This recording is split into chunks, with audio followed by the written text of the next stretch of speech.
Assalamualaikum and hi everyone. My name is Tanan Iman Beta Abdul Razak, matric number 272864.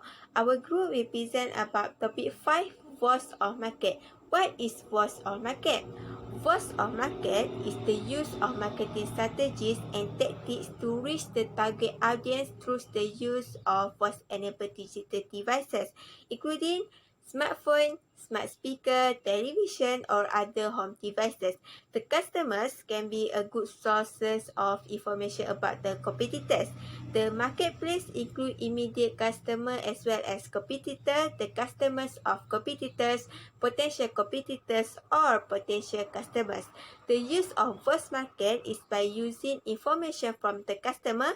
It will able to reach the target audience and useful for targeting weakness and improving product and service. My name is Nadeta Nabet Hamza and my metric number is 272915. I will continue with benchmarking. So, what is benchmarking? Benchmarking is the process comparing your own organization, its process and function against other organization in your industry or broader marketplace. Benchmarking can be applied against product, process, function, and approach in business. The intent of benchmarking to compare your own operation to that competitors to generate new ideas for improving process, approaches, and technologies to reduce costs, increase profits, and strengthen customer loyalty and satisfaction. There are four primary types of benchmarking. Firstly, internal benchmarking. It is a comparison of business process to a similar process inside the organization to acquire internal best practices. For example, in the private sector, a retail food store chain selects its most profitable store as a benchmark for the others. Second, competitive benchmarking is a direct competitor to competitor comparison of a product, service, process, or method. This form of benchmarking allows you to know your own organization and your competitor better, and then combine the forces against another common competitor to achieve successful. Next, functional benchmarking is a comparison to similar or identical practices within the same or similar function outside the immediate industry. For example, purchasing manager, HR department, and maintaining the inventory. Lastly, generic benchmarking is broadly conceptualized, unrelated business processes or function that can be practiced in the same or similar ways, regardless of the industry. The focus is on being innovative and gaining insight into excellent work processes rather on the business practices of a particular industry or organization. There are several usages of benchmarking. Firstly, to reveal successful business processes. It is often unclear how successful companies achieve superior performance. So by observing such companies, you can identify the process, skills, or competencies that contribute to organization success. And then apply the same practices to your own organization or company. So secondly, improve the quality of products sold by a business. Studying competitors' products to determine how they outperform similar goods. This can result in improvement to a company's product, which will ultimately affect customer satisfaction. Thirdly, to gain competitive advantage. The company can gain a competitive advantage if it applies the best practices from other industries to its own industry. In addition, knowing exactly how your competitors are performing can give you the opportunity to outdo them and make your business an industry leader. Lastly, track the progress of business goals and objectives. A benchmark is not merely a ranking, but shows the gap in performance that many businesses face. With benchmarking, you can watch as this gap gradually closes as your business become closer to its goals. Next is best-in-class benchmark. In general, the firm or the company will choose best-in-class benchmark. The best-in-class benchmark involves the leading competitor or the company that carry out a specific function or based on some criteria. Operational benchmarking embraces everything from staffing and productivity to office floor and analysis of procedure performed. The objective of best-in-class is to provide a basis for continual improvement, providing adequate training and empowerment to their frontline employees to resolve most customer problems during the first occurrence and making it easy for customers to voice their concern or complaint through a formal, accessible, and highly user-friendly and feedback process. Next is importance of best-in-class benchmark. First is make it easy for our customer to voice their concern, and this will make it easy for us to improve. Hence, the job will done more easily because every department separate by their own function. Nobody like to receive criticism or have someone complain about their customer service performance to a supervisor, right? However, if we accept this complaint as productive way to ultimately improve our organization performance, then it becomes much easier to accept. As such, we should interpret every customer concern or complaint as just another one of the way to improve our product quality and service. Next is listen to the voice of the customer and improve by the department.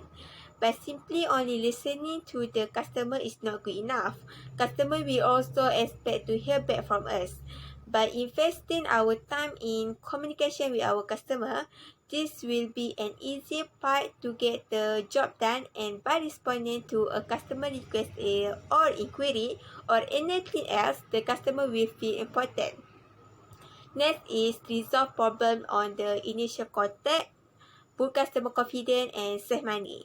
Resolving a customer problem can also significantly boost the level of confidence of our customer has in our organization or company. And once we earn this level of trust, it will be difficult to lose it, and the customer will be one of our loyal customer. That's all from me. The next part, I will pass to the next presenter. Thank you. Assalamualaikum and hi. My name is Farah Adiba binti Muhammad Sukri. My metric number 272797. So, I want to explain about the benchmark business processes, which is stated in this slide. You can see the example of the benchmark business process. Okay, the first one is input. It include the equipment, people, machine, and material and design that combine to form a product and service. And the second one is conversion process. This process include turning sheet steel into chimney pipe or turning wood pulp into paper, or for a shipping service, moving material from point A to point B. The conversion process result in output that are eventually sold to customer. And the third one is control process loop. This is the first feedback loop result from gathering data from the process. Next is the customer feedback loop. The second feedback loop in the process result from gathering data from customer. Meanwhile, the benchmarking feedback, this is the third feedback process, can be added by gathering information from competitors through benchmarking. Okay, this is the example of benchmarking business process, which is applied by Xerox. Okay, the first phase is planning, which is identify what to benchmark, identify whom to benchmark, and gather data.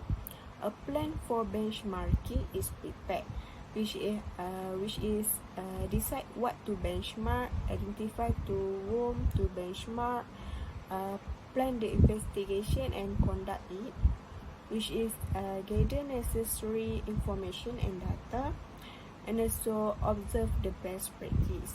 And the second phase is analysis, which is examining the performance gap and project future performance.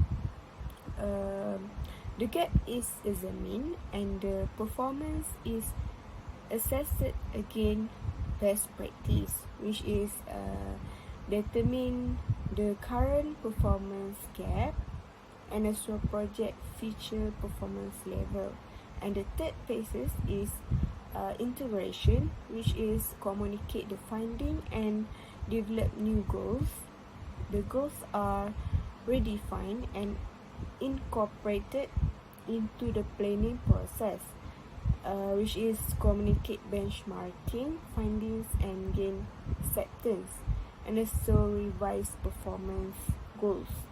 And the fourth phase is action, which is take action, monitor progress, and recalibrate measures as needed. Best practices are implemented and periodically recalibrated as needed, which is develop action plans, implement action and monitor progress, and also recalibrate the benchmarks.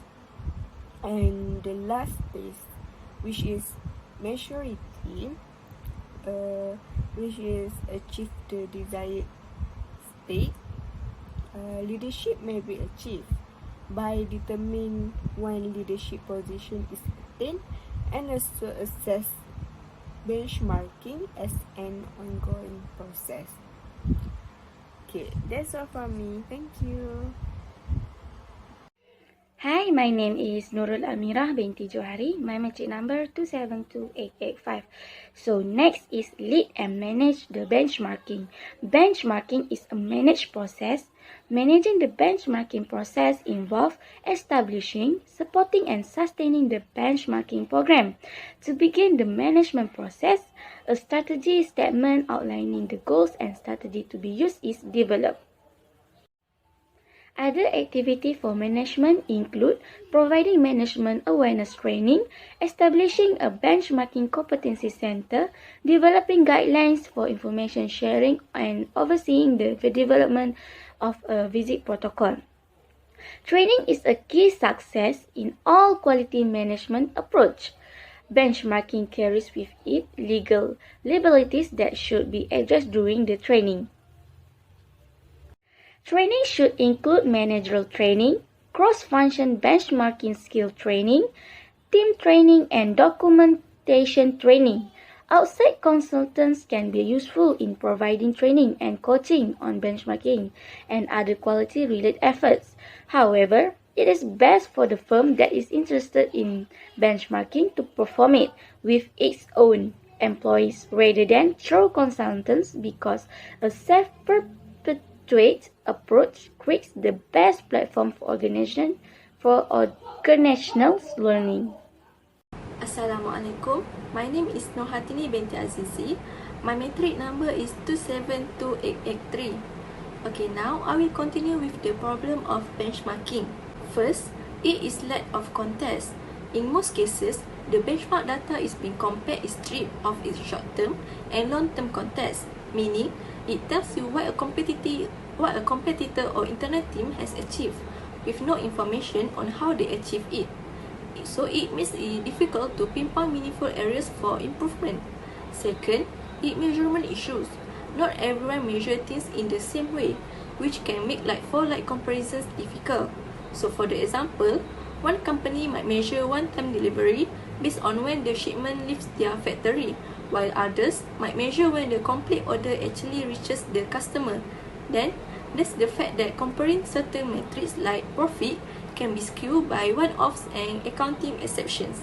And for the third one is difficult in finding reliable data.